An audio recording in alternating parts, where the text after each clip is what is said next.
Subscribe कीजिए EW network और bell icon दबाना ना भूलिए।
जहां शिव वहीं सत्य, जहां सत्य वहीं सनातन और जहां सनातन वहीं हम।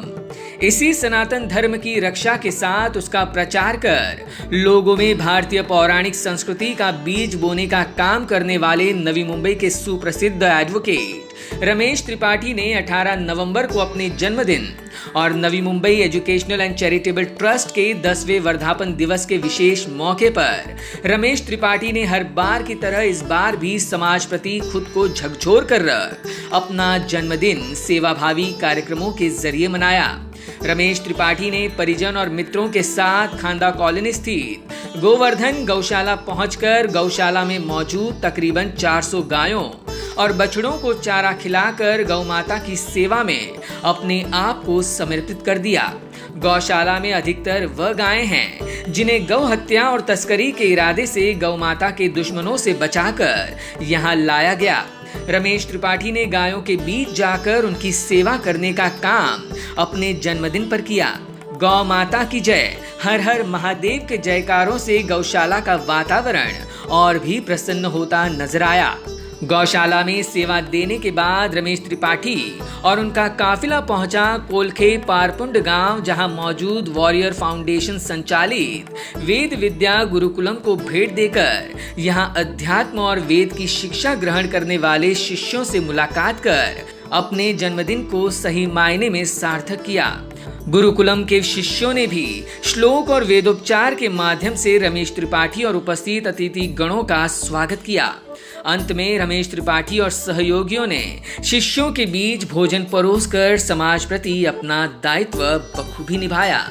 अपने जन्मदिन पर आयोजित सेवाभावी कार्यक्रम की अधिक जानकारी देते हुए शुभचिंतकों द्वारा दी गई शुभकामनाओं के लिए उनका तहे दिल से आभार रमेश त्रिपाठी ने माना। मुंबई एजुकेशन ट्रस्ट का 10th एनुअल डे है, संयोग से मेरा जन्मदिन भी है और हम लोग हमेशा हमारा बर्थडे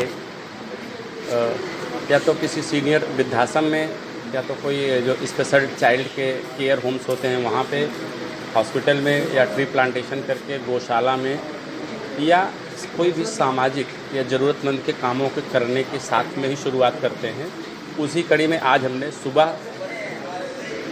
में सुबह आज मैंने पनवेल स्थित गोपालम गौशाला में पहुँचे। वहाँ पे लगभग 400 गौ माता थी। उनको भोजन व्यवस्था या चारा व्यवस्था कराने की व्यवस्था की है। वहाँ पे लगभग समय स्पेंड करने के बाद इस वेदशाला में आए। मेरे जीवन में मैं पहली बार एडल्ट होने के बाद ऐसी गौशाला में आया और यहाँ आने के बाद आज जो मंत्रोच्चारण के साथ यहाँ के बच्चों ने, विद्यार्थियों ने स्वागत किया और उस मंत्रोच्चारण सुनने के बाद जो पॉजिटिव वाइब्रेशन आया उससे रियली हम सभी लोग बड़े अभिभूत हैं। एक वाकया बताना चाहूँगा कि ऐसी वेदशालाओं से ही हमारे यहाँ आचार्य चाणक्य, आचार्य मिहिर पैदा होते हैं।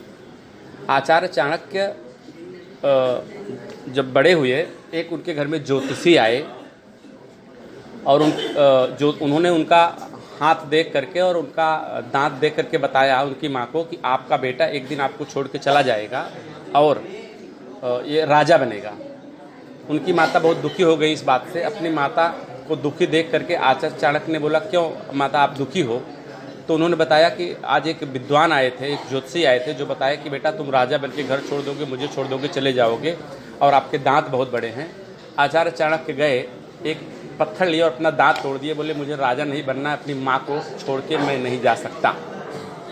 तो ऐसे शिक्षार्थी ये आचार्य चाणक्य या उनके जैसे जो आचार्य थे, अपने माता पिता, अपने गुरुजन, अपने परिवार, अपने समाज के प्रति जो त्याग कर सकते थे, लगाव था, वो सिर्फ ऐसे वेद पाठशालाओं के माध्यम से मिली हुई शिक्षा का प्रभाव था।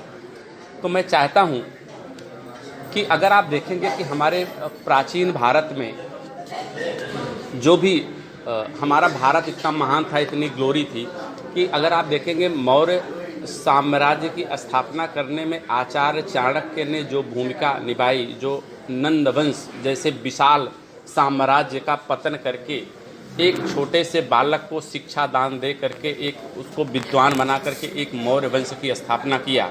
और उस मौर्य वंश की स्थापना के बाद हिंदुस्तान की सीमा लगभग 10 से 12 गुना बढ़ी और उस समय हम दुनिया की सबसे बड़ी इकोनॉमिस्ट बने, सबसे बड़े एजुकेशनिस्ट बने, सबसे बड़े साइंटिस्ट बने। उस समय हम लोग अंतरिक्ष और स्पेस की जानकारी रखते थे और लोगों को ज्ञान देते थे। तो ये जो सब हुआ विकास आप वेधशाला हुआ। जब अंग्रेज़ों ने या मुग़लों ने जब भी हिंदुस्तान के ऊपर आक्रमण किया तो संपत्ति लूटने के साथ साथ उन्होंने हमारी शिक्षा व्यवस्था को नष्ट किया। आपने इतिहास से पढ़ा होगा कि अलाउद्दीन खिलजी वंश का जब साम्राज्य इस देश में हुआ तो उन्होंने तक्षशिला और नालंदा जैसे विश्वविद्यालय को इसलिए जलाया था कि अगर हमारी शिक्षा या हमारे जो वेद विज्ञान या जो हमारी नॉलेज की पुस्तकें अगर उसको जला देंगे तो हम उससे कम हो जाएंगे। इसके लिए उन्होंने नालंदा विश्वविद्यालय में आग लगाई, लगभग 3 महीने तक आग लगती रही।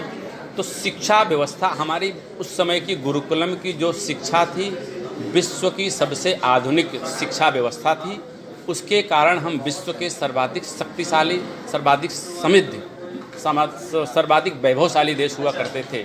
अगर हमको पुनः इस देश को विश्वगुरु बनाना है, सर्वाधिक शक्तिशाली बनाना है, सर्वाधिक वैभवशाली बनाना है तो हमको उस गुरुकुल की तरफ लौटना पड़ेगा।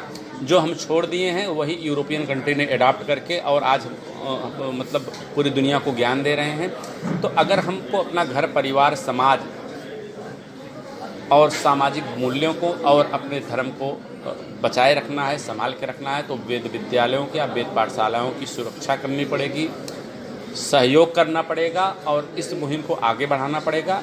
इसलिए आज मैं खुश नसीब हूँ कि ऐसी वेधशाला में मैं आया और इन बच्चों के साथ में, इस शिक्षार्थियों के साथ में इन्होंने मुझे मौका दिया कि मैं कुछ समय बिताऊँ। मैं भाग्यशाली समझता हूँ।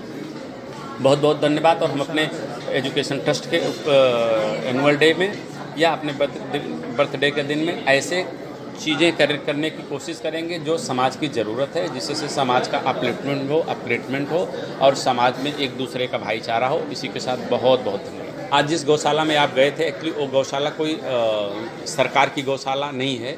वो गौशाला इसलिए बनाई गई कि बहुत सारी जो गाय माता को काटने के लिए ले जाया जा रहा था तो वहाँ के लोगों ने उसको रेस्क्यू किया और वहाँ पे रखना चालू किया।